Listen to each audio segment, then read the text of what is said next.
ശരതേ, ഹരിയം സ്വാമി. ഇന്നത്തെ അതിന്റെ ഓവറോൾ ഞാൻ പറഞ്ഞു തരാം. ഷോർട്ടായിട്ട് പറയാം. അതായത് ഈ മൊത്തത്തിൽ പറഞ്ഞാൽ ഈ ഇതിനു മുമ്പേ പറഞ്ഞ അവിടുത്തെ ഓവറോൾ ലാസ്റ്റിൽ നമ്മൾ വന്ന ഏത് പോയിന്റിലാണ് നമ്മൾ പറഞ്ഞത്, അതായത് സെൻസസിലെ ആ external superficial impression made by our senses, അത് ഒരു വശത്ത്, പിന്നെ മറുവശത്ത് നമ്മുടെ ആന്തരികമായുള്ള ഒരു പിന്നെ കൺസെപ്റ്റ്സ് ഉണ്ടാകുന്ന ഇന്റലിജൻസ് തലവും.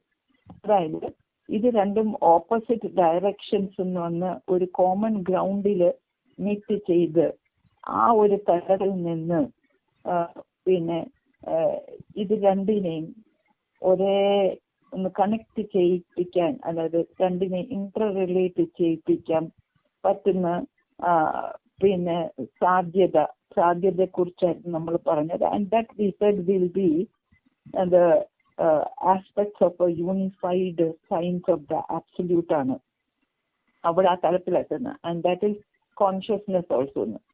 അപ്പോൾ അവിടെ ഈ എക്സ്പീരിയൻസ് എന്ന് പറയുന്നത് നമ്മുടെ ആ ആന്തരിക ആ സ്പെക്കുലേറ്റീവ് ആ ഇന്റലിജൻസ് പാർട്ടാണ്. എക്സ്പെരിമെന്റ് അതായിരുന്നു. എക്സ്പെരിമെന്റ് ബാഹ്യമായിട്ടുള്ള ആ സെൻസസ്, ബാഹ്യ എക്സ്പെരിമെന്റ് സെൻസസ് കൊണ്ട് ഉണ്ടാവുന്ന ഇംപ്രഷൻ. അപ്പൊ ഇതാണ് രണ്ട് ഓപ്പോസിറ്റ് ഡയറക്ഷൻ. ഈ രണ്ട് എഫേർട്സ്, അതായത് പുറത്തോട്ട് നോക്കി ചിലതിനെ കാണുന്നതും, അത് മാത്തമാറ്റിക്കൽ ആയിക്കോട്ടെ, എങ്ങനെയെങ്കിൽ ഡിഡക്റ്റീവ് ആയിട്ടുള്ള രീതിയിൽ എക്സ്പെരിമെന്റിൽ നിന്ന് കിട്ടുന്ന ഡേറ്റ ആയിക്കോട്ടെ, സെൻസസും കൊണ്ട് കിട്ടുന്ന ഡേറ്റ ആയിക്കോട്ടെ, അങ്ങനെ പിന്നെ കളക്റ്റീവായിട്ട് കുറച്ച് ഡേറ്റ കിട്ടുന്ന കാര്യം അതായിക്കോട്ടെ, അത് ഒരു one fold. The other effort is, that is one effort. The other effort is to arrive at at a understanding of these observed data by developing some concepts, perceptions ഉണ്ടാകുക. ആ പെർസെപ്ഷൻസ് ഒരു intelligence ഉപയോഗിക്കുന്നുണ്ട്. ആ intelligence പിന്നെ ആ field എന്ന് പറയുന്നത് is that of the absolute unified central neutral absolute, which we say is consciousness. അങ്ങനെ പറയാം. അപ്പോ അങ്ങനെ വരുമ്പോൾ ശരിക്കും പറഞ്ഞാല് ബേസിക്കലി നമ്മൾ രണ്ട് ടേംസ് ആണ് നമ്മൾ നേരത്തെ ഡിസ്കസ് ചെയ്തത്. എക്സ്പീരിയൻസും എക്സ്പെരിമെന്റും ആണ്. അത് തന്നെയാണ് ഈ ടു എഫേർട്സ്. അതാണ് ടു എഫേർട്സ്. അതെ. അപ്പൊ ഈ രണ്ടെണ്ണം ഉണ്ട്. ഒന്ന് മാറ്ററിന്റെ ലെവലില്, ഒന്ന് മൈൻഡിന്റെ ലെവല്. അതാണ് നമ്മൾ ഫൈനൽ ഒരു ഇതിലേക്ക് ഈ ടോപ്പിക്കിൽ വരുമ്പം അത് മോർ ക്ലാരിറ്റിയോടെ ഇതിന്റെ അകത്ത് വരുന്നുണ്ട്. വി ക്യാൻ ഗെറ്റ് ഇറ്റ് വരുന്നുണ്ട്. അപ്പം ഇന്ന് ഞാനൊരു ഒരു റൈറ്റപ്പ് അയച്ചില്ലായിരുന്നു സ്ട്രക്ചറിൽ. അതിനകത്തും അവര് പറയുന്നുണ്ട്. പിന്നെ സയന്റിസ്റ്റ്, അദ്ദേഹത്തിന്റെ പേര് പിന്നെ എന്തായിരുന്നു, അത് അതിനകത്ത് പറയുന്നുണ്ട്. He talks about the connection between human mind and body, human body and human mind. അപ്പൊ ഇല്ലേ, അതിനകത്ത് പറയുന്നുണ്ടല്ലോ.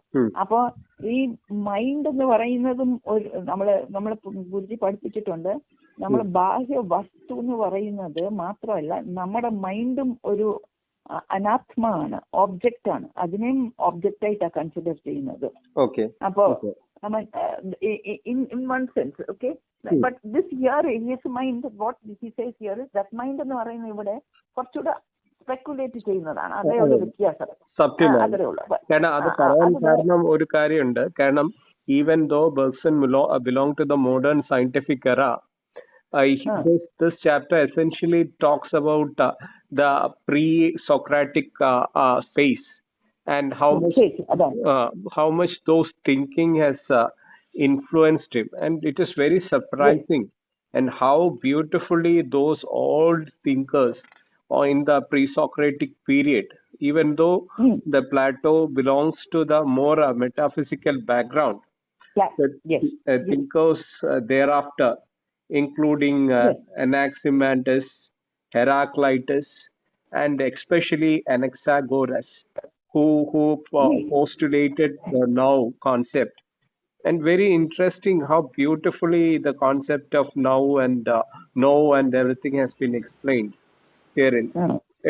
For example, when he starts, when ഇതിൽ നമുക്ക് ആദ്യം കാണാൻ പറ്റുന്ന he mentions like this, that is this first second paragraph, that extract is made coinciding with this matter, adopting the same rhythm and the same movement, might not consciousness by two efforts of opposite direction. This is what we come across everywhere from beginning till now. Rising itself and lowering itself by turns, kind of like a pendulum from both ends, becomes able to grasp from within. That is very important. From within, and no longer perceive only from without. Upon this movement of the pendulum from either poles, you should be able to perceive from within. അപ്പോൾ intuitiveness വേണമെങ്കിൽ നമുക്ക് പറയാം. The two forms of reality ആണ് body and mind. അപ്പൊ അതിനെ and mind. അപ്പൊ മോഡി പറഞ്ഞ അതെ ആ സ്ട്രക്ചറൽ കോറസ്പോണ്ടൻസ് എന്ന് പറഞ്ഞാൽ structural similarity between mind and matter, അത് പിന്നെ അതുപോലെ two forms of reality body and mind ആണ്. അല്ല, അത് ഈ ചാപ്റ്ററിൽ അദ്ദേഹം അങ്ങനെ പറഞ്ഞെങ്കിലും സ്വാമിനിയമ്മ പറഞ്ഞ കണക്ക് സ്ട്രക്ചറൽ കോൺസെപ്റ്റ് മൈൻഡ് എന്ന് പറയുമ്പോൾ തന്നെ എസെൻഷ്യലി നമ്മളൊരു മെറ്റാഫിസിക്കൽ പ്ലെയിന് കൊടുക്കണം. കാരണം ഒബ്ജക്റ്റീവ്നെസ്, കാരണം മൈൻഡ് എന്ന് പറഞ്ഞാൽ it is A creation only. It is നമ്മളിപ്പം ഇത് കണക്ക് ഇദ്ദേഹത്തിന്റെ കൃഷ്ണമൂർത്തിയുടെ ഒക്കെ ഇത് പോവാണെങ്കിൽ it is a bundle of thoughts പറയാം, അല്ലേ? അപ്പം അതെന്ന് പറയുന്നത് it is A matter in A subtle form. Yes, matter in a subtle form. Exactly. So what you can say is, perception from without എന്ന് പറഞ്ഞാൽ external perception എന്ന് പറഞ്ഞാൽ involves not only external objects but also it involves the body, that is the senses. Body എന്ന് പറയുമ്പോൾ senses, അതിനകത്തെ senses, and also the master sense called the mind. ഇതെല്ലാം beautiful. That's the sense called the mind. അപ്പൊ ഇതെല്ലാം കൂടിയിട്ടാണ് ഔട്ട്സൈഡിന്റെ പെർസെപ്ഷനില് അതൊക്കെ തുറക്കാതെ ഇത് മാത്രമാണെങ്കിൽ only a perception from outside. പക്ഷെ അതൊക്കെ തുറന്നിട്ട് പിന്നെ അങ്ങോട്ട് നോക്കും, ആ തലത്തിൽ നോക്കുമ്പോഴാണ് നമുക്ക് അവിടുന്ന് നിന്നുള്ള പെർസെപ്ഷൻ, അതായത് അകക്കണ്ണ് വരുവാണ്, അല്ലേ? മൈൻഡ് സൈലന്റ് ആക്കിയിട്ട് മെഡിറ്റേറ്റീവ് മൈൻഡ് ആക്കുന്നവൻ കഷ്ടപ്പെട്ടിട്ട് അത് സൈലന്റ് ആക്കുമ്പോഴാണ് ആ ഉള്ളിലത്തെ ആബ്സല്യൂട്ടിന്റെ പ്രസൻസ് അപ്പൊ പെർസീവ് ചെയ്യാൻ പറ്റുന്നത് നമുക്ക്. ആ പെർസെപ്ഷനിൽ, ഇന്റേണൽ പെർസെപ്ഷനിൽ വെച്ച് നമ്മള് ഈ നോക്കിക്കണ്ടാൽ, ഈ വസ്തുക്കളെ, വെളിയിലുള്ള വസ്തുക്കളെ നോക്കിക്കണ്ടാൽ, ഡേറ്റ കാണുന്നതിനെയൊക്കെ കണ്ടാൽ, അതായത് അപ്പോ ആ സെൻസ് ഓബ്ജക്ട്സിന്റെ ഇന്റീരിയർ നോക്കാതെ അതിനെ നോക്കുന്നത് ഏത് പോയിന്റ് ഓഫ്, ഏത് perception, it standing and viewing it, perceiving it from that കോൺഷ്യസ്നെസ്സിന്റെ ആ സൈലന്റ് മോഡിൽ നിന്നും ആണ് അതിനെ പെർസീവ് ചെയ്യുന്നത്. അപ്പൊ അങ്ങനെ വരുമ്പം ആ ആബ്സല്യൂട്ടിന്റെ, ആ കോൺഷ്യസ്നെസ്സിന്റെ ആ ഒരു ഫീൽഡിൽ നിന്ന് ആ ബാഹ്യ വസ്തുക്കളുടെ ഡേറ്റ ആയിക്കോട്ടെ, അല്ലെങ്കിൽ അതിനെ ആസ് സീയിങ് ആസ് ഓബ്ജക്ട്സ് ആയിക്കോട്ടെ, അതിനെ ഉൾക്കൊള്ളുന്ന ആ ഒരു higher level of consciousness or intelligence, super ഇന്റലിജൻസിന്റെ തലത്തിൽ വരുമ്പം ആ ഓബ്ജക്റ്റും ഈ സൂപ്പർ ഇന്റലിജൻസും ഒരേ ഒരു ഇന്റർ റിലേറ്റ് ചെയ്ത് കോറസ്പോണ്ട് ചെയ്ത് വരുമ്പം ആനലൈസ് ചെയ്ത് കിട്ടുന്ന ഡേറ്റയും അതുപോലെ എങ്ങനെയായിരിക്കും ഇതിൽ നിന്നുണ്ടാവുന്നത് കൊണ്ട് സമഗ്രമായ ഇന്റഗ്രേറ്റഡ് ഉള്ള ഒരു പെർസെപ്ഷനും ഒരു ഇതുമായിരിക്കും കിട്ടുന്നത്, തിയറിയോ whatever it is that comes out of it. അപ്പം ശരിക്കും പറഞ്ഞാല് നമ്മുടെ when you go within, അതായത് ഈ നമ്മൾ ആദ്യത്തെ വേഴ്സിൽ പറഞ്ഞ കണ്ണ് തുറന്നിട്ട് ഈ പറയുന്ന ഈ oscillation from the two ends. As the mastermind has rightly pointed out. Yes. And the sense, the master sense and the sense, ഈ പറയുന്ന രണ്ട്, കാരണം അതും റിയൽ അല്ല. അപ്പം അതിന്റെ ഒരു സബ്റ്റിൽ ലെവൽ, ഇപ്പൊ ഈ മിഡിൽ ലെവൽ എന്ന് പറയുമ്പോഴത്തേക്ക് ഇറ്റ് ഇസ് നമ്മൾ നടുക്കത്തെ ഒരു ഇതൊന്നും അല്ല അത് പറയുന്നത്, അതൊരു അബ്സല്യൂട്ട് സ്റ്റാറ്റസ് ആണ് അല്ലേ? പിന്നെ ഇത് അതാണ് ഇത് പറയുന്നത്. മൈറ്റ് നോട്ട് കോൺഷ്യസ്നെസ്, അവിടെ ഒരു സെന്റൻസ് പറയുന്നുണ്ടല്ലോ, coinciding with this matter adopting the same rhythm and the same movement, might not consciousness by two efforts of two opposite direction എന്ന് പറഞ്ഞാൽ ആ തലത്തിൽ നിന്നുകൊണ്ട് റേസസ് ഇറ്റ് സെൽഫ് എന്ന് പറഞ്ഞാൽ എപ്പോഴാണ് റേസ് ചെയ്യുന്നത്? ആ സെൻസറി ലെവലിൽ നിന്ന് ഉയർന്നു വരുന്നു and lowering itself, coming down to that lower to that sensory ലെവലിലോട്ട്. രണ്ടും ആ ഒരു പോയിന്റ് മീറ്റ് ചെയ്ത് രണ്ടും ടാലി ചെയ്ത് വരുന്നത്, ഒരുപോലെ വരുന്നത്, ആ കോമൺ ഗ്രൗണ്ട് ആണ് ആ consciousness. It becomes to that will become able to grasp from within. അപ്പോഴാണ് നമുക്ക് ആ ഇൻറ്റ്യൂട്ടീവോ എന്താണോ അത് ഗ്രഹിക്കാൻ പറ്റുന്നതോ ആ ഒരു കാര്യം നമുക്ക്. കാരണം അപ്പം ഈ ടു ഫോൾഡ് എഫേർട്സ് വരുമ്പം എസെൻഷ്യലി രണ്ടിനെയും നമുക്ക് തള്ളിക്കളയാൻ പറ്റില്ല. കാരണം മറ്റേത് റേസ് ചെയ്യും, ലോവർ ചെയ്യും. ഇത് രണ്ടും സമയാസമയങ്ങളിൽ ഇങ്ങനെ ഓസിലേറ്റ് ചെയ്തോണ്ടിരിക്കും. ആ ഓസിലേറ്റിംഗ് ട്രൂത്തിന്റെ ആ പ്ലെയിനിനെ ആ പറയുന്ന അകക്കണ്ണ് കൊണ്ട് നീ നിരീക്ഷിച്ച് കഴിഞ്ഞാൽ നിങ്ങൾക്ക് എന്താണ്, might not the consciousness relieve അല്ലേ? അപ്പൊ നിങ്ങൾക്ക് reality body and mind question mark അവിടെ ഇട്ടേക്കുന്നത്. ബ്യൂട്ടിഫുൾ കേട്ടോ. വളരെ നല്ല ഒരു കാര്യം. എന്നിട്ട് അതാ വളരെ ബ്യൂട്ടിഫുൾ ആയിട്ട് പ്രസന്റ് ചെയ്തിട്ട് ഒരു കോംപ്ലിമെന്റ് കൊടുക്കുന്നത്. ഇതൊക്കെ കോംപ്രിഹെൻഡ് ചെയ്യണമെങ്കിൽ തന്നെ ആ ഒരു മനോതലത്തിനപ്പുറം പോയാൽ മാത്രമേ ശരിക്കും പറ്റില്ല. ശരിക്കും ഇവര് അസാധ്യം തന്നെയാണ്. കാരണം ചുമ്മാ അല്ല, ഫിലോസഫിയില് നമ്മൾ നേരത്തെ പറഞ്ഞില്ലേ, sometimes is closing itself. കാരണം എന്ന് വെച്ചാൽ അന്നത്തുള്ളവർ they won't be able to get it. That is why.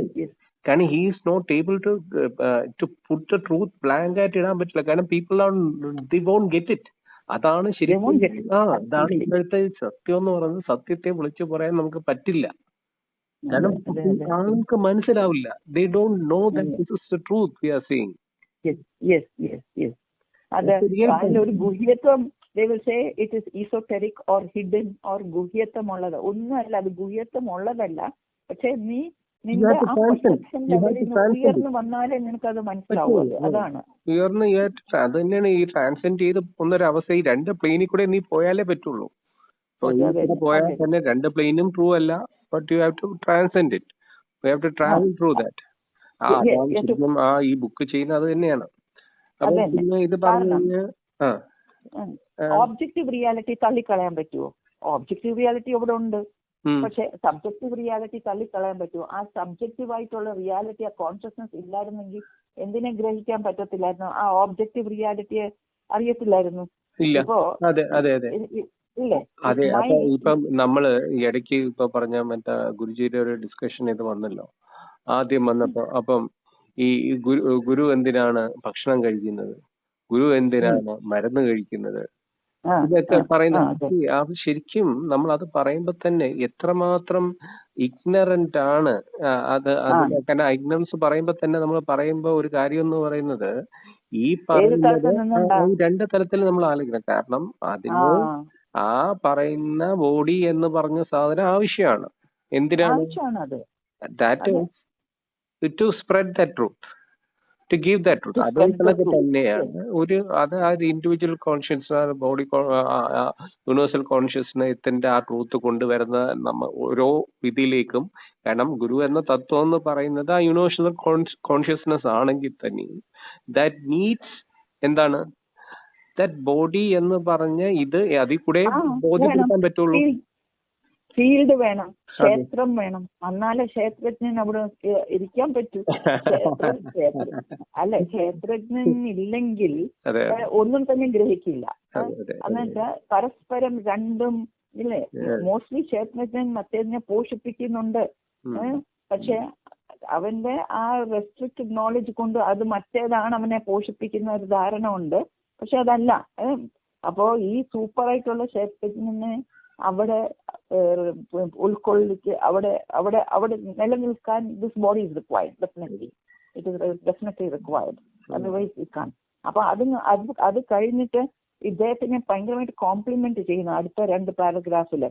എന്ന് പറഞ്ഞാൽ ഇദ്ദേഹം എപ്പോ നോക്കിയാലും ഈ സയന്റിഫിക് ഡേറ്റയെ വളരെ സപ്പോർട്ട് ചെയ്യുന്ന ഒരാള് ഇങ്ങനത്തെ ഒരു കാഴ്ചപ്പാടിൽ വരണമെങ്കിൽ തീർച്ചയായിട്ടും ഇതൊരു മോഡേൺ യൂറോപ്യൻ ഫിലോസഫറിൽ നിന്നും വരണമെങ്കിൽ the meaning is that he has been influenced or he has inherited some information from the Greek philosophy.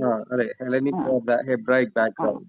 അപ്പൊ ഗ്രീക്ക് ഫിലോസഫിയില് അത് പോയിട്ടുണ്ട്. ഇപ്പം ഹെലനിക് എന്ന് പറഞ്ഞാൽ നമ്മൾ ഈ പറയുന്നത് ഗ്രീക്ക് പഴയ ഏൻഷ്യൻ പീരിയഡ് ആണ്. ഏൻഷ്യൻ ഗ്രീക്ക് ഹെലൻ ഓഫ് ട്രോയിന്റെ ഒക്കെ കഥ നമ്മൾ കേട്ടിട്ടുണ്ട്. ഹെലനിക് പീരിയഡ് ഓർ ദ ഹെബ്രിക് ഹീബ്രൂസിന്റെ കാലം, അല്ലെങ്കിൽ ചിലപ്പോൾ ഇന്ത്യൻസും കൂടെ ഇൻഫ്ലുവൻസ് ചെയ്തിട്ടുണ്ട്. അതാണ് ഹിബ്രു ഒരു പറയാൻ കാരണം അതുകൊണ്ടാണ്.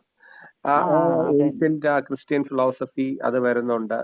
അപ്പം അതൊന്ന് അപ്പൊ ഇതെല്ലാം അതിന്റെ പാർട്ട് ആൻഡ് പാർസലാണ്, ഒന്നിനെയും തള്ളിക്കളയുകയാണ്. പിന്നെ അത് ഈവൻ ഇന്ത്യൻ തോട്ടും ഇതിന്റെ അകത്തൊരു ഭാഗം വഹിച്ചിട്ടില്ലെന്നും അദ്ദേഹം പറയുന്നുണ്ട്. അതും ഇദ്ദേഹത്തിനെ സ്വാധീനിച്ചു കാണും.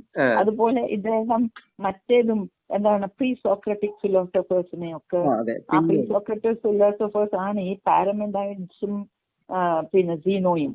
അവരും ഇതുപോലെ തന്നെ എന്താണ് മറ്റേ സ്പെക്കുലേറ്റീവ് സൈഡ് അവർ സപ്പോർട്ട് ചെയ്തിട്ടുണ്ട്. And all these resolve the paradoxes pertaining to one and many, and those in the context of pure motion where ideas were dear to him. അപ്പോൾ അദ്ദേഹത്തിന് ഈ ഐഡിയാസ് ഒക്കെ നന്നായിട്ട് സ്വാധീനിച്ചിട്ടുണ്ട്. അതുകൊണ്ടാണ് as much as he adhered to scientific data, he did not sort of compromise on these ideas. എന്ന് പറഞ്ഞാൽ അതും വളരെ വാല്യുബിൾ ആണെന്ന് മനസ്സിലാക്കിയിട്ട് ആ ഒരു തലത്തിൽ നിന്നാലേ ഉള്ളൂ നമുക്കിത് ക്ലിയർ ആക്കി മനസ്സിലാക്കാൻ പറ്റുന്നതെന്ന് മനസ്സിലാക്കിയ ഒരു പിന്നെ ഫിലോസഫർ ആയിരുന്നു പിന്നെ പറയുന്നുണ്ട്. അപ്പൊ Bergsonian speculation was largely nourished on pre-Socratic school of thought. Scientific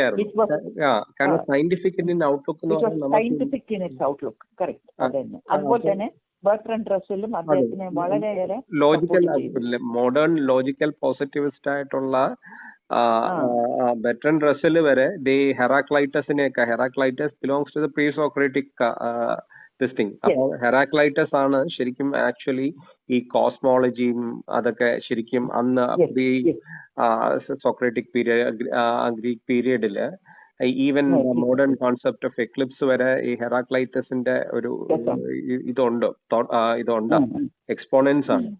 അപ്പൊ അത് വരെ ഈവൻ ബർട്രൻഡ് റസ്സലിനെ കണക്കുള്ള ന്യൂ എറ ലോജിക്കൽ ദിസ്റ്റിംഗിൽ നിൽക്കുന്നേ അപ്പൊ അതാണ്. അപ്പൊ അത്രമാത്രം ബർഗ്സൺ അപ്പൊ കാരണം എല്ലാം ആ ഒരു പീരീഡ് ബർഗ്സൺ സെയിം പീരീഡ് ആണല്ലോ വരുന്നത്. അപ്പൊ അതേ കണക്ക് തന്നെയും അവരെയും അത് ശരിക്കും ഇൻഫ്ലുവൻസ് ഉണ്ട്. ഇപ്പൊ അബ്സല്യൂട്ട്. അപ്പോ പിന്നെ വേറെ അപ്പൊ അങ്ങനെ നോക്കുമ്പം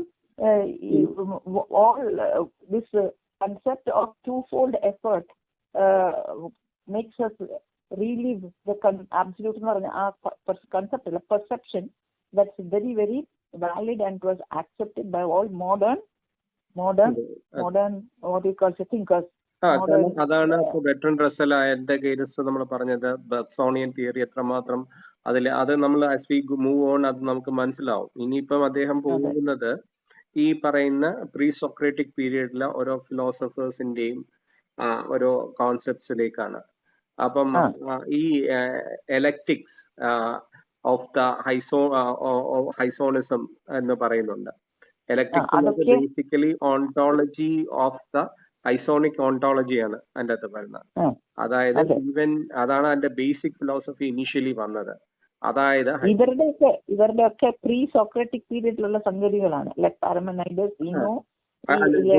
ഹൈലോസോയിസം, കറക്റ്റ്, ഹൈലോസോയിസം ആണ് നമ്മൾ പറയേണ്ടത്. അപ്പം അതിനകത്ത് ശരിക്കും പറയുന്നത് അതിന്റെ ബേസിക് ഹൈലോസോയിസം എന്ന് പറയുന്നത് എന്തിലും ഓൾ മാറ്ററിലും ലൈഫ് ഉണ്ട്. അപ്പം അത് whether by itself or being associated with a larger form, എങ്ങനെയായാലും there is life. അപ്പൊ യൂണിവേഴ്സൽ ഹുഡിലേക്ക് അത് പറയുകയാണ്. അപ്പൊ അത് പറയുമ്പോഴത്തേക്ക് അതിന്റെ പ്ലാറ്റോ ഫുൾ ഒരു മെറ്റാഫിസിക്കൽ ഇതിൽ പറഞ്ഞിരുന്നെങ്കിലും ഈ ഹൈലോസോയിസിന്റെ സ്റ്റാർട്ടിംഗ് ഫെയിൽ വിത്ത് തെയിൽസ് എന്ന് പറഞ്ഞ തിങ്കറാണ് പറയുന്നത്. അപ്പൊ അദ്ദേഹം സെഞ്ചുറീസിൽ പറയുന്നതെന്ന് വെച്ചാൽ ഇതിന്റെ കോൺസെപ്റ്റ്, ആ റിയലിസ്റ്റിക് കോൺസെപ്റ്റ് അല്ലെങ്കിൽ യൂണിവേഴ്സൽ കോൺസെപ്റ്റ് എടുത്തിട്ട് വെള്ളത്തിന്റെ വാട്ടറിന്റെ ഒരു യൂണിവേഴ്സലിസം, റിയാലിറ്റി എന്നൊക്കെ പറയുകയാണ്. പിന്നെ ആസ് ഇറ്റ് ഗോസ് ഓൺ പറയുന്നത് അത് കുറച്ചുകൂടി ഇപ്പൊ അനാക്സിമാൻഡറിലൊക്കെ വന്ന സമയത്ത് അത് കുറച്ചുകൂടി ഇവോൾവ് ചെയ്തു. ആ ഹൈലോസോയിസം കോൺസെപ്റ്റ് നിയർ ഇതിൽ നിന്ന് കുറച്ചുകൂടി ഒരു ലാർജ് എക്സ്റ്റെന്റിലേക്ക് വന്നിട്ട് ഒരു ഇൻഫിനിറ്റ് കോൺസെപ്റ്റ്, ഇൻഫിനിറ്റ് ആണ് ആദ്യം ഉണ്ടായത്. അതിൽ നിന്ന് തന്നെയാണ്, അതിൽ നിന്ന് മാത്രമേ ബാക്കി കാര്യങ്ങളൊക്കെ വന്നിട്ടുള്ളൂ. യൂണിവേഴ്സ് തന്നെ ഇൻഫിനിറ്റിൽ നിന്നാണ് തുടങ്ങിയത്. അപ്പൊ അദ്ദേഹത്തിന്റെ ഒരു പാസേജ് വളരെ രസകരമാണ്. The material cause and the first element of things was the infinite. He, being the first to introduce this name of the material cause, he says it is neither water nor any other of the so-called elements, but a substantive, different from them, which is infinite. Yes. From which arises all heavens and the world within them. ഇപ്പൊ ശരിക്കും നമ്മളിപ്പോ infinite എന്ന് അപ്പൊ നമുക്ക് explain ചെയ്യാൻ പറ്റുന്ന പറ്റും. ഇപ്പൊ നമ്മൾ സീറോയുടെ ഇതെടുത്ത് തന്നെ നമുക്ക് നോക്കാം.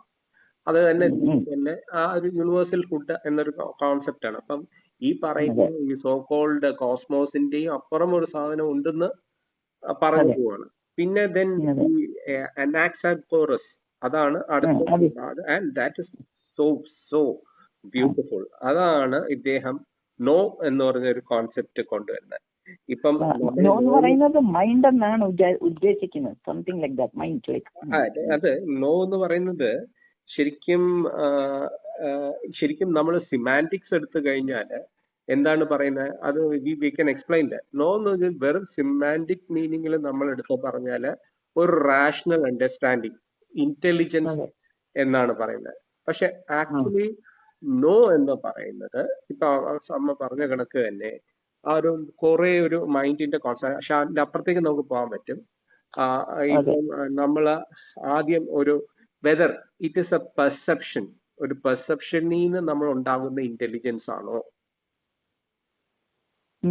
പെർസെപ്ഷൻ നമ്മൾ നേരത്തെ സംസാരിച്ചല്ലോ, പെർസെപ്റ്റീവ് ഇന്റലിജൻസ് ആണോ, അതോ ഇസ് എൻ ഇൻറ്റ്യൂട്ടീവ് ഇന്റലിജൻസ്. അപ്പം അതായത് മിയർ ഒബ്സർവേഷൻ മാത്രമല്ല, അതിനെയും കാട്ടി നമ്മള് ഉയർന്ന ഒരു സാധനമാണ്, അതിന്റെയും കാട്ടി അപ്പുറം പോയിട്ട് നമുക്ക് ഇൻറ്റ്യൂട്ടീവ്നെസ് നമ്മൾ അവിടെ ഉപയോഗിച്ചിട്ട് നമ്മൾ റാഷണലൈസ് ചെയ്യുവാണ്. അപ്പം അതായത് അത് അൾട്ടിമേറ്റ് ആണ്, സെൽഫ് റൂൾഡുമാണ്. അതെ, സെൽഫ് റൂൾഡ്. അത് വായിച്ചാൽ അത് വളരെ ബ്യൂട്ടിഫുൾ ആണ്.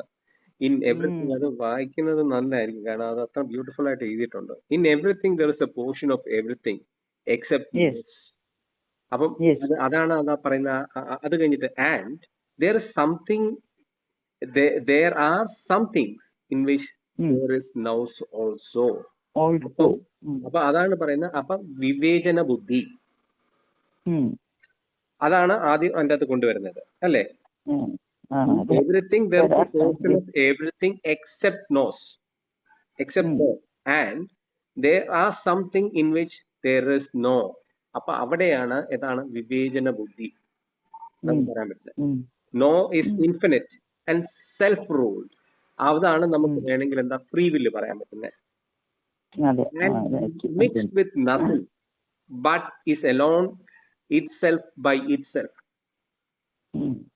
അത് സ്വയം നിലനിൽക്കുന്ന ഒരു സംഭവമാണ്,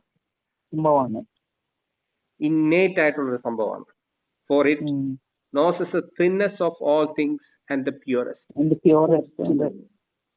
It is it ഒന്നിനെയും അത് ചാരി നിൽക്കുന്നില്ല. It exists by itself and it has all knowledge about everything.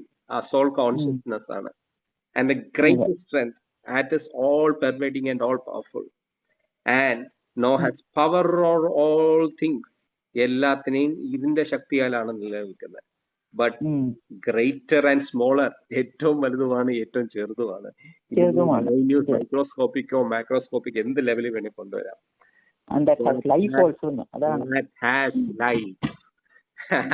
ശരിക്കും ആ ഹൈലോസോയിസത്തിന്റെ ആ കറക്റ്റ് ഒരു പിക്ചറാണ് ശരിക്കും. And now has power of the whole revolution. So that it began to revolve at അത് അന്നത്തെ ഒരു കോൺസെപ്റ്റ്.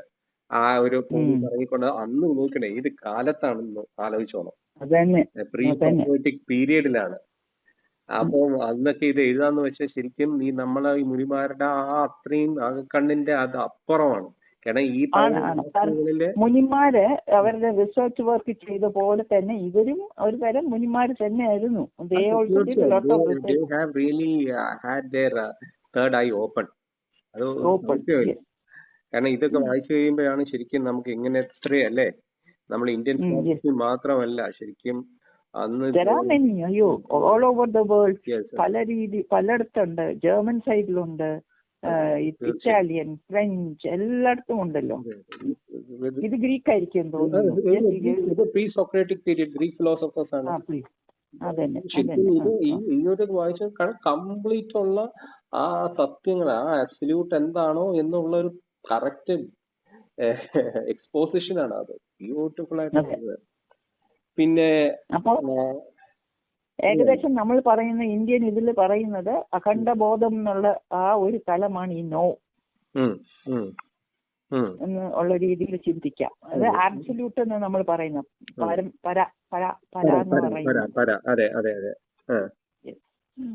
പിന്നെ അടുത്തത് അപ്പൊ അങ്ങനെ ഒരു സാധനം അവരുടെ ഭാഷയിൽ അങ്ങനെ വേർഡ്സ് വേരി ചെയ്യും, അതേ ഉള്ളൂ.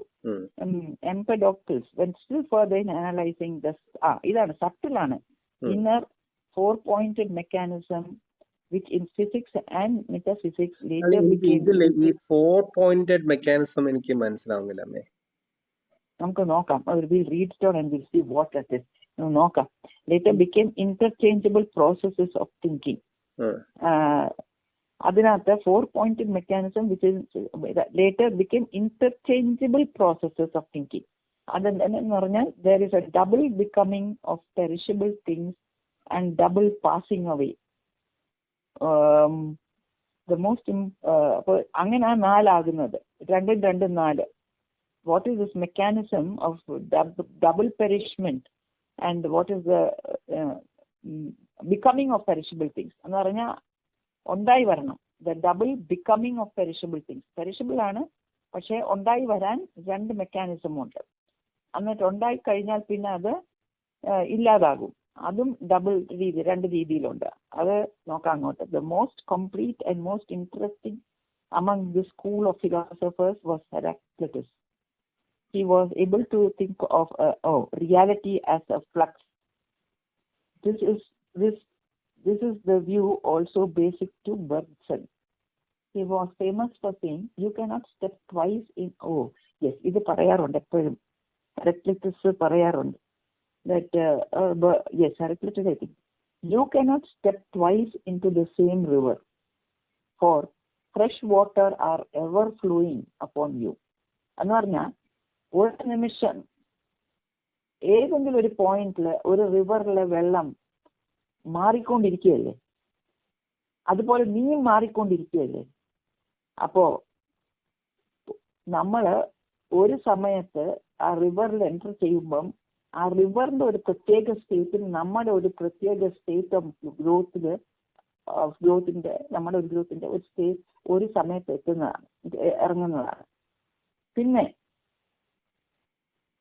അടുത്ത പോയിന്റ് അവിടെ നമ്മൾ പിന്നെയും ചവിട്ടിയാൽ വേറെ വെള്ളമാണ് വരുന്നത്, നമ്മളും മാറിക്കാണും.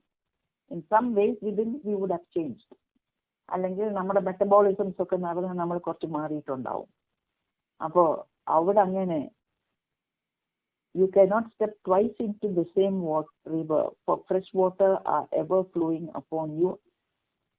This led into further logical implication by which we could imagine 2 points in a flowing river cancelling out dialectically and yielding what is good, instead of merely remaining within the hold of dual horns of an implied dilemma. അത് കുറച്ചുകൂടെ നോക്കണം. ആ ഒരു പാർട്ടാണ് ഇതില് എനിക്ക് clear ആവാത്തത്. ഈ ബാക്കിയൊക്കെ പിന്നെ നമുക്ക് വന്ന രണ്ട് പ്ലെയിനിൽ വരുന്നതൊക്കെ ഓക്കെയാണ്. ബട്ട് ദിസ് വൺ ആ ഫ്ലക്സ് തിയറി ആയിട്ട് കൊണ്ടുവരുന്നു. എന്നിട്ട് ആ കോണ്ടെക്സ്റ്റിലാണ് ഈ പറയുന്ന ഫ്ലോ ഓഫ് വാട്ടറും അപ്പൊ അതില് ഈ ഡയലക്റ്റിക്കൽ ഓപ്പോസിറ്റ്സ് വന്ന് ക്യാൻസൽ ഔട്ട് ചെയ്ത് it is remaining what is good. അപ്പൊ അത് ഡ്യുവൽ ഹോൺസ് ഒരു ഇംപ്ലൈഡ് ഡയലമ അതിൻ്റെ അകത്ത് ഒരു ഇല്ല എന്നും. അപ്പം ഇതാണ് ഒരു പാരഡോക്സിക്കൽ എൻസ് അതിന്റെ ഒരു ട്രാൻസ്ലേഷൻ വന്ന് ഇത് ഡയലമ മാറി പോകുന്നതെന്ന് പറയുന്നു. പക്ഷെ അത് എന്താണ് അതിന്റെ ഒരു മീനിങ് നന്നായിട്ട് നമ്മൾ എക്സ്പ്ലെയിൻ ചെയ്യേണ്ടി വരും. പക്ഷെ ultimately it will be the same. ഇത്രയേ ഉള്ളൂ. അത് ക്യാൻസൽ ഔട്ട് ചെയ്തു. അതാ പിന്നെ ഷേക്സ്പിയറിന്റെ പറയുന്നു ആസ് യു ലൈക്ക് ഇറ്റ്. അതിന്റെ അകത്ത് sweet are the uses of adversity. എന്നിട്ട് he quotes Heraclitus. the other quotes Heraclitus. കാരണം it is the opposite that is good for us. It is not good for men to get all they wish to get. It's not good for men to get all they wish to get. It is sickness that makes health pleasant. Paradoxical. Paradoxical. Hunger, plenty, weariness, rest. അപ്പൊ ആ ഒരു paradox ഉണ്ടെങ്കിൽ മാത്രമേ മറ്റേന്റെ beauty അനുഭവിക്കാൻ പറ്റൂ. ഇത് രണ്ടും വന്ന് മീറ്റ് ചെയ്യാൻ പോകുന്നത് എവിടെ ആയിരിക്കും? ആ എക്സ്പീരിയൻസസ് ഒക്കെ എവിടെ വന്ന് മീറ്റ് ചെയ്യാൻ പോകുന്നത്? ആബ്സല്യൂട്ടിന്റെ ഫീൽഡിലായിരിക്കും. അതാണ് ഇദ്ദേഹം പറയുന്ന ഫയർ എന്ന് പറയുന്നത്. refer to the ascending and descending movements between elements with fire as the centralizing factor. Such a view is of full significant suggestion for the detailed implication of the structuralism we are going to analyze and understand. ഇനിയാണ് പിന്നെ തിരിച്ച് ബർസനെല്ലാം ആ സ്ട്രക്ചറലിസത്തിലേക്ക് പോവാണ്. അത് പിന്നെ a world which is full for all, no one of gods or men has made. No one of gods or men has made, but it was ever. ആരും മനുഷ്യനുണ്ടല്ല, ഓടും ഉണ്ടാക്കില്ല, എല്ലാവർക്കും ഉള്ളതായിരുന്നു. അല്ലാതെ ഒന്നോ രണ്ടോ ഉണ്ടാക്കിയതല്ല, ഇപ്പൊ എല്ലാവർക്കുമായിരുന്നു. അത് ആരാ ഉണ്ടാക്കിയെന്ന് അത് പിന്നെ ബട്ട് ഇറ്റ് വാസ് എവർ, എപ്പോഴും ഉണ്ട്, ഇപ്പോഴും ഉണ്ട്. And we shall be an everlasting fire. The transformation of fire and measures going out. അപ്പൊ അതിങ്ങനെ ജ്വലിച്ചുകൊണ്ടിരിക്കും. എഫൾജൻസ് എന്ന് പറയുന്ന അതായിരിക്കും, ആ കോൺഷ്യസ്നെസ് എന്നുള്ളത് ആ രീതിയിലായിരിക്കും ഉദ്ദേശിക്കുന്നത്. അത് എപ്പോഴും ഇങ്ങനെ മനുഷ്യനോ ദൈവമോ നിർമ്മിച്ചതല്ല. ആ ഫയർ, ആ പറയുന്ന എഫൾജൻസ് എന്ന് പറഞ്ഞ കണക്ക് തന്നെ അത് എപ്പോഴും ഇങ്ങനെ ഉള്ളിൽ ഇങ്ങനെ കിൻറ്റിൽ ചെയ്തുകൊണ്ടിരിക്കുകയാണ്. എഫൾജൻസ് ഇങ്ങനെ കിൻറ്റിൽഡ് ആയിട്ട് അതിൽ നിന്ന് നമുക്ക് അത് ആനന്ദം അല്ലെങ്കിൽ എഫൾജൻസ് ഇങ്ങനെ എന്താ ഫ്ലോയിങ് ആണ്. The transformation of fire are first of all sea. Half to the sea is earth, half whirlwind. പിന്നെ അത് ഒരു ഫിലോസഫിക്കൽ ആ ഒരു പ്ലെയിൻ പറഞ്ഞു. We shall soon be referring to modern development in thermodynamics which we shall see will bring into evidence fundamentally the same structure outlines in more distinct and convincing fashion. പിന്നെ two fold എഫേർട്സിലേക്ക് വരുവാണ് പിന്നെ ബർഗ്സന്റെ. അപ്പോഴാണ് പിന്നെ mind മാറ്ററും ആ two fold effort അത് തന്നെയാണ് ഈ നമ്മൾ ഈ തെർമോഡൈനമിക് കൺസെപ്റ്റ്സിലും പോകുമ്പം ഇതൊക്കെ എക്സ്പ്ലെയിൻ ചെയ്യണമെങ്കിൽ ഈ പറഞ്ഞ പോലെ വെർട്ടിക്കൽ ആക്സസ് വേണം എന്ന് പറഞ്ഞാൽ we have to go to the inner part. ഈ അതിന് ആ വെർട്ടിക്കൽ ആക്സസിൽ പോവുക, സ്പെക്കുലേറ്റീവ് പാർട്ടിലോട്ട് പോവുക. That is known as the Ariadne's thread. It passes through the whole horizontal situation of machine. തെർമോഡൈനമിക് കാര്യത്തിന്റെ അതിന്റെ തിയറിയും ആ മെഷീൻസിന്റെ ഡീറ്റെയിൽസും അതെല്ലാം മനസ്സിലാക്കണമെങ്കിൽ ആ വെർട്ടിക്കൽ പിന്നെ ഇതിനകത്തുള്ള ആക്സസിലുള്ള activity, that is speculation or interior എന്താണ് ലോജിക്കൽ ഇൻറ്റ്യൂട്ടീവ് ആ തലത്തിൽ പോയാലേ ഉള്ളൂ ദ ടോട്ടാലിറ്റി ഇത് നമുക്ക് പിന്നെ കിട്ടുന്നത്. അതായത് അവിടെയും ഉണ്ടാവുന്ന സാധനം എന്തായിരുന്നു എന്ന് പറഞ്ഞാൽ the reference is the thin and pure infinite of the Eleatics. അവിടെ അങ്ങനെ പറഞ്ഞു കാണായിരിക്കും. ഇൻഫിനിറ്റ് ഇലിയാറ്റിക്സ് ഇവിടെ പറയുന്നുണ്ടല്ലോ. ഒരു ബേസിക് ഓണ്ടോളജി ഓഫ് എ ഫിലോസഫിയാണ്. എന്തോ ഒരു ഇലിയാറ്റിക്സ് എന്ന് പറഞ്ഞാൽ semantically the basic concept for acceptance of a philosophic ontology. ശരി, philosophical ontology. That means that metaphysical part of it, right? അത് to be part of it. അതിന്റെ എന്താണ് ഗിഫ്റ്റ്. അതെ. ഓരോന്നും പറയുമ്പോഴത്തേക്കും അവിടെ എല്ലാ ഫിലോസഫിയിലും ഒരു ബേസിക് എലറ്റിക്സ് ഉണ്ടാവുമല്ലോ. അതെ. അതിനകത്ത് ഇൻഫിനിറ്റ് പോലെയാണ് അത്. അപ്പൊ അവിടെ അത് തന്നെ പറയുന്നത് before coming to such a pure notion where there is no duality. അതായത് രണ്ട് വശത്തു നിന്ന് ഈ ഹോറിസോണ്ടലും വെർട്ടിക്കലും അങ്ങനെ ആ ഡ്യുവാലിറ്റി ഇല്ലാതെ that all implied that all we are still in this section concerned with the nature of the twofold effort referred to Bergson. അപ്പോൾ ഇത് രണ്ടും കേൾക്കുമ്പം വന്ന് മീറ്റ് ചെയ്യുന്ന ആ കോമൺ ഗ്രൗണ്ടിൽ തന്നെ which is called infinite or the Ariadne's thread ഇങ്ങനെയൊക്കെ എങ്ങനെങ്കിലും റിഫർ ചെയ്യുന്നതാണ്. One refers to the mind and the other to matter. The horizontal part will lead to the matter, the other refers to the mind. As is very clear from his words. They refer to metaphysical and physical factors respectively. It would not be wrong to think of other philosophical contexts referring to the same as the intelligible and the visibles. അപ്പൊ അത് ഓരോ നമ്മളിപ്പോ പറയുന്നതാണ് മെറ്റാഫിസിക്കലും ഫിസിക്കലും എന്ന് പറയുന്നത്. ഇന്റലിജിബിൾസ് ആവാം, നമുക്ക് visibles ആവാം, മോഡേൺ സയൻസ് വരുമ്പം കാൽക്കുലബിൾസ് ആവാം, ഒബ്സർവബിൾസ്. അതാണ് ആ പാരഡോക്സ്. പിന്നെ നമ്മൾ ഈ വെർട്ടിക്കൽ ഹൊറിസോണ്ടൽ പ്ലെയിൻ നോക്കുമ്പം ഹൊറിസോണ്ടൽ എന്ന് പറയുന്ന ആ പ്രാക്ടിക്കൽ ആയിട്ടുള്ള ഇപ്പോഴാണ് വളരെ ക്ലിയർ ആണ്. ഇപ്പോഴാ കിട്ടിയത്, നമുക്ക് ഇപ്പോഴാണ് പിടി കിട്ടിയത്. ഈ പറയുന്ന വിസിബിൾസും പ്രയോറിറ്റിയും ആണ് ഹൊറിസോണ്ടല്. അതിന്റെ അതാണ് ഈ സ്ട്രക്ചറൽ എന്ന് പറയുന്നതും അതൊക്കെ ആയിരിക്കും. ദൈവമേ ഇപ്പോഴാ തെളിഞ്ഞത് റെക്കോർഡ്. അല്ല ഇത് നമ്മളെ ഗുരുജി പറഞ്ഞല്ലോ, നമ്മൾ വായിച്ച് നമ്മൾ പോകുമ്പോഴേ ഇതിന്റെ കുട്ടൻസ് കിട്ടുള്ളൂ. ഇത് തന്നെ ആക്ച്വലി നമ്മളത് ഇങ്ങനെ വന്നുകൊണ്ടാണ് നമുക്ക് പെട്ടെന്ന് ക്യാച്ച് ചെയ്ത് പോകാൻ പറ്റുന്നത്. ഇതല്ലാതെ പെട്ടെന്ന് ഒരു ജസ്റ്റ് എടുത്തു കഴിഞ്ഞാൽ nobody will able to catch it. And not only one, ഇതുപോലെ 2-3 പേര് കൂടി ചേർന്ന് ചെയ്യുന്നത് കൊണ്ടാണ് ഇത് one head is better than 2 heads are better than one എന്ന് പറയത്തില്ലേ.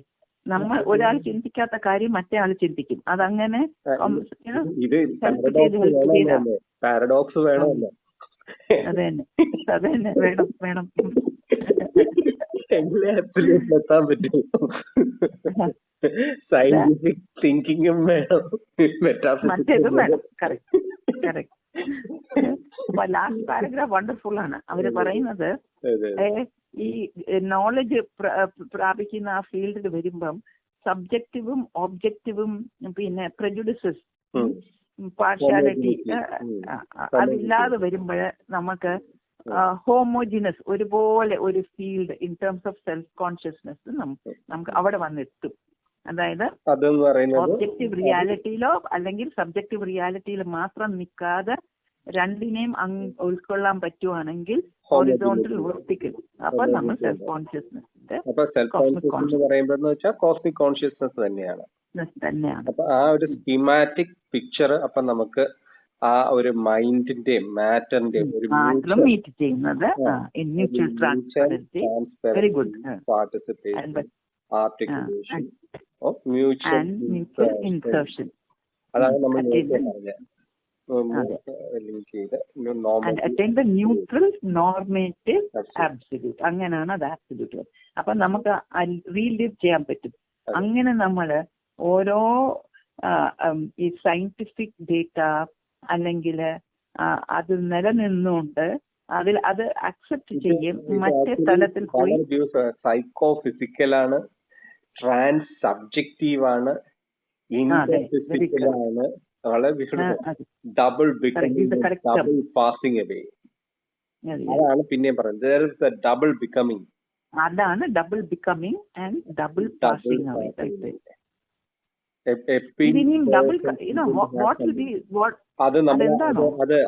ഹോറിസോണ്ടൽ സൈഡിലെ രണ്ട് എഫേർട്സ് ഉണ്ടാകുന്നത്, ഹോറിസോണ്ടൽ സൈഡില് രണ്ടെണ്ണം ഉണ്ടാവുന്നു മറ്റേ പ്ലെയിനിൽ വെച്ച് നോക്കി. മറ്റേ സൈഡിലും രണ്ട് പോൾസ് ഉണ്ട്. അല്ല, ഇത് എനിക്ക് തോന്നുന്നത് ഈ എപ്പിഡോക്കൽസ് എന്ന് പറഞ്ഞത് അദ്ദേഹമാണ് യൂസ് ചെയ്യുക. അപ്പൊ അതൊന്നും നമ്മൾ നോക്കി കഴിഞ്ഞാൽ കുറച്ചുകൂടെ നമുക്ക് അത് നമ്മൾ നോക്കിയിട്ട് നമ്മൾ അപ്പം നമുക്ക് അപ്പാണ് ആ ഫോർ മെക്കാനിസവും നമുക്ക് ക്ലിയർ ആവുന്നത്. അപ്പം നമുക്ക് ഇത് നമുക്ക് നോക്കേണ്ടി ക്ലാരിഫൈ ചെയ്യേണ്ടി വരും. പിന്നെ അടുത്തത് 21 possibilities and probabilities meet in the matrix of relation relate. അതൊരു നല്ല പണിയായിരിക്കും. നോക്കട്ടെ ദൈവമേ. നാളെ വായിക്കുമ്പോ മനസ്സിലാവും. ഇപ്പൊ ഇതെന്തായാലും ഒരു അത്രയും പ്രയാസമില്ല. ഒരു വിധം something we have understood because lot of this was what you call that more ഈ പ്രീ സോക്രറ്റിക് ഒക്കെ കൊണ്ടുപോയത് നമ്മൾ തട്ടിമുട്ടിയൊക്കെ പോയി. Prayer Lord says, we humbly bow and surrender ourselves to the ever and all pervading effulgence of the absolute. Love, bliss. Hari Om.